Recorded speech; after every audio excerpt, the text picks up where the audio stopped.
hal tersebut, sebagian ulama atau sebagian tabib yang lain juga mengatakan wabah muncul akibat kerusakan yang terjadi pada substansi udara karena sebab-sebab yang buruk atau asbab khabithah, baik itu samawiyah atau ardiyah, baik yang berasal dari langit maupun bumi. Nah, tadi sudah disinggung oleh Ustaz Joko tadi, kasyuhubi warrujumi fi akhir saif, seperti jatuhnya meteor dan bintang-bintang di akhir musim panas. Ya. Walma al-asin, air yang membusuk, kualitasnya tidak baik. Waljiyaf al-kathirah, atau banyaknya bangkai yang menumpuk.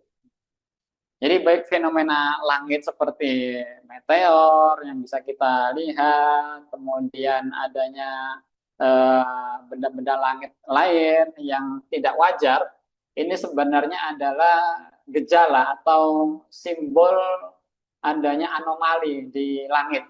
Ya.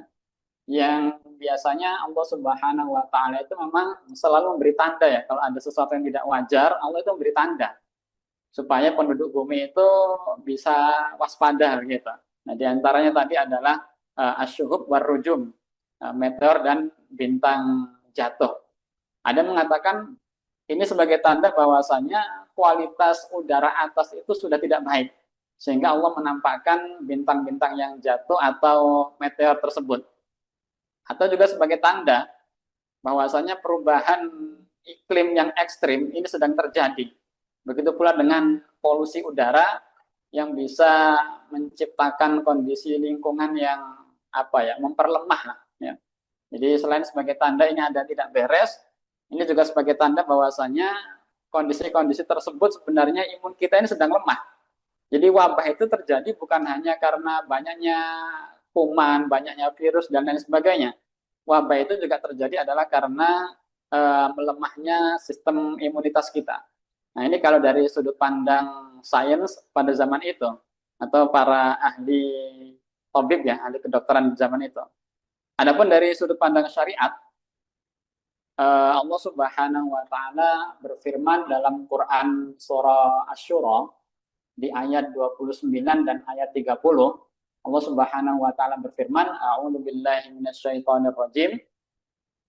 Wa min ayatihi khalqus samawati wal ardh. Dan di antara tanda-tanda kekuasaan Allah adalah penciptaan langit dan bumi. Wa ma batha bihima min dabbah, dan makhluk-makhluk yang melata yang Allah sebarkan di antara langit dan bumi. Nah, ad-dabba di sini ada juga yang mengartikan termasuk di antaranya adalah mikroorganisme. Ya, ini semuanya adalah ciptaan Allah. Wa huwa ala jam'ihim idza yasha'u qadir. Dan dia maha kuasa mengumpulkan semuanya apabila Allah menghendakinya. Nah, barulah nanti di ayat ke-30 Allah berfirman, wa ma asabakum min musibatin fabima kasabat aydikum wa ya'fu an katsir. Dan apa saja musibah yang menimpa kalian maka adalah disebabkan oleh perbuatan tangan kalian sendiri. Dan Allah memaafkan sebagian besar dari kesalahan-kesalahan kalian. Jadi kalau dari sudut pandang syariah, ya, anomali-anomali yang terjadi, cuaca tiba-tiba berubah jadi sangat ekstrim, yang harusnya sudah masuk musim hujan tetapi panas, yang seharusnya masih di musim panas, hujan tiba-tiba datang. Nah, menurut ayat ini semuanya adalah karena ulah perbuatan manusia. Jadi ketika terjadi wabah, bukan hanya tentang bagaimana cara penanganannya, kita juga harus sadar bahwasanya ini semuanya juga terjadi adalah karena ulah perbuatan manusia itu sendiri. Dan dalam beberapa riwayat yang lain, riwayat hadis disampaikan bahwasanya Rasulullah SAW bersabda, lam tazhar al-fahishatu fi qaumin hatta yu'linu biha. Tidaklah sebuah perbuatan yang keji itu merebak pada suatu kaum sampai mereka terang-terangan melakukan perbuatan keji tersebut, illa fasha fihi mutta'un wal auja' allati lam yakun madat fi aslafihim. kecuali akan merebak taun, wabah, wal auja, dan segala jenis rasa sakit yang belum pernah terjadi pada umat sebelumnya. Ini salah satu penyebab wabah ternyata adalah perbuatan keji yang sudah mulai dilakukan secara terang-terangan. Kemudian riwayat yang lain mengatakan ma zaharat al-fahishatu fi qaumin illa sallatallahu alaihim al-maut. Tidaklah suatu perbuatan keji itu nampak pada suatu kaum kecuali Allah akan menimpakan kematian pada kaum tersebut. Ya. Dan ini riwayat yang ketiga, Rasulullah Sallallahu Alaihi Wasallam bersabda, "Idza bukhisal mikyalu hubisal qatar." Apabila timbangan itu dikurangi, maka hujan pun akan ditahan oleh Allah. Wa idza kathura zina kathural qatlu wa waqa'at ta'un. Dan apabila zina merebak, merajalela, maka di antara hasilnya adalah ada wabah ta'un yang akan menyebar. Ya, ini tentang wabah dari sudut pandang syariat, ada campur tangan ulah manusia, jadi kemaksiatan-kemaksiatan yang merajalela. Nah, sekarang kita juga perlu introspeksi ya.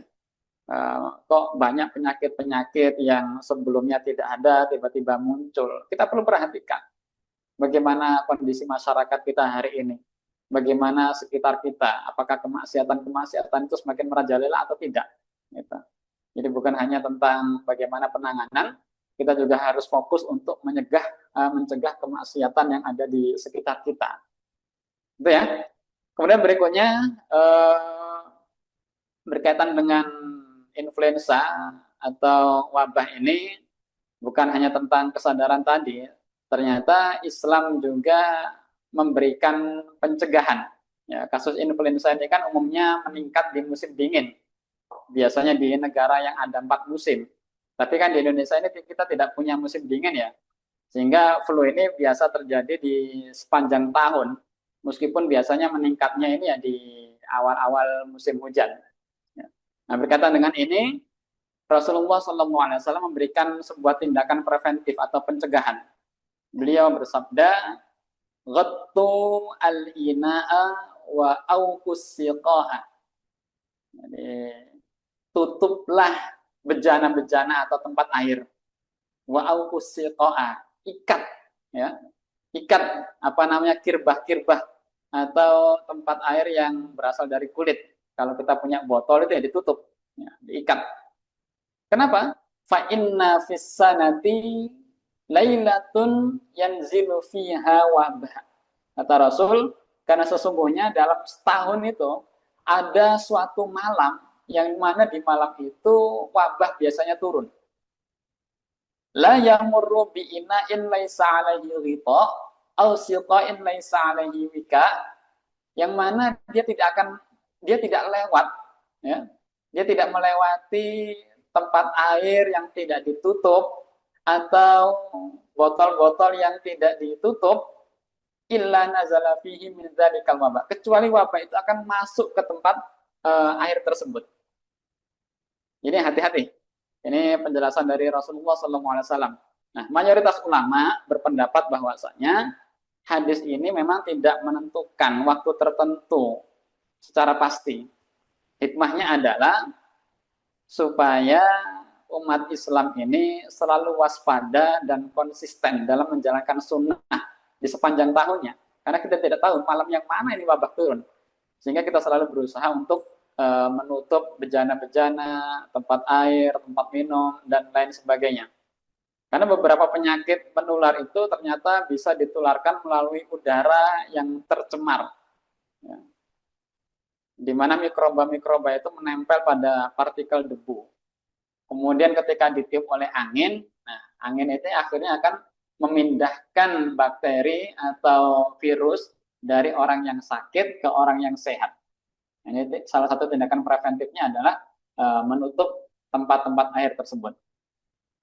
Kemudian hadis yang lain disampaikan, anna nabiyya sallallahu alaihi wasallam kana idza atasa ghatta wajhahu biyadihi au bi thawbihi wa ghadda biha sautahu. Di Rasulullah Sallallahu Alaihi Wasallam ketika beliau bersin, beliau itu menutup wajah, nah, menutup wajah dengan tangan atau dengan kain sambil merendahkan suara. Ini juga merupakan salah satu tindakan preventif sebenarnya. Nah, hadis ini mungkin terlihat biasa gitu kan, oh Rasul kalau bersin wajahnya ditutup baik dengan tangan atau dengan kain.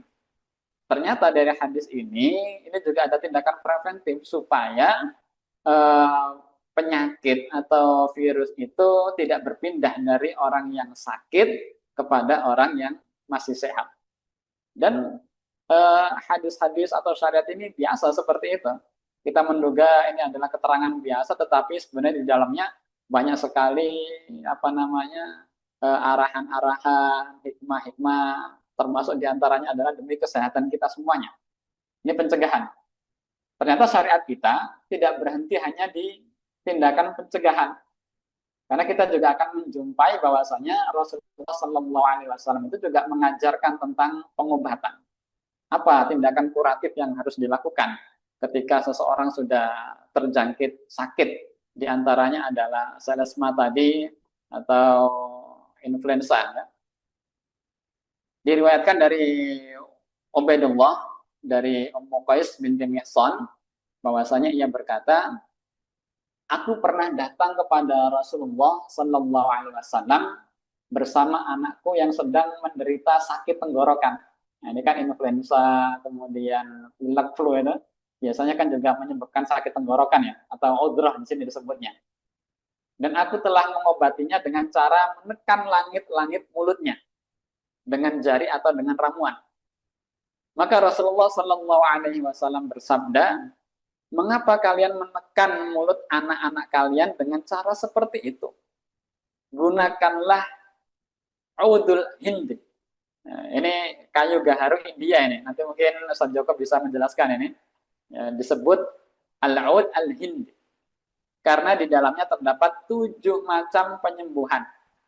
Ia digunakan sebagai obat hirup, jadi bisa dimasukkan lewat hidung untuk sakit tenggorokan dan diminum untuk penyakit dada. Jadi ada untuk sakit tenggorokan dan juga bisa untuk sakit dada, maksudnya adalah radang selaput dada ya, yang biasa juga disebut dengan zatul jan. Di hadis lafadznya seperti itu. Kemudian riwayat yang lain diriwayatkan dari Abu Hurairah, ia berkata Rasulullah Shallallahu Alaihi Wasallam bersabda, tashmitlah atau ucapkan yarhamukallah untuk saudaramu yang bersin. Nah, tadi sudah disebutkan oleh Sanjoka tadi. Kalau bersinnya sebanyak 3 kali. Jika dia bersin lebih dari itu, maka itu adalah penyakit nazlah, yang biasa diterjemahkan dengan pilek, atau zukam. Ya, ini diterjemahkan dengan flu atau influenza. Jadi dari hadis ini kita mendapatkan sebuah keterangan ya. Salah satu ciri orang pilek atau flu itu bersinnya lebih dari 3 kali. Nah, kemudian dari riwayat yang lain, dari Nafi, dari Ibnu Umar, dia berkata, seorang laki-laki bersin di dekat Nabi Shallallahu Alaihi Wasallam. Maka beliau mendoakannya dengan mengucapkan yarhamukallah. Kemudian laki-laki itu bersin lagi dan beliau mendoakannya yarhamukallah. Kemudian bersin lagi dan beliau kembali mendoakannya. Kemudian ia bersin lagi untuk yang keempat kalinya. Maka Nabi Shallallahu Alaihi Wasallam bersabda, bersihkanlah hidungmu karena sesungguhnya kamu sedang pilek atau sedang menderita sakit.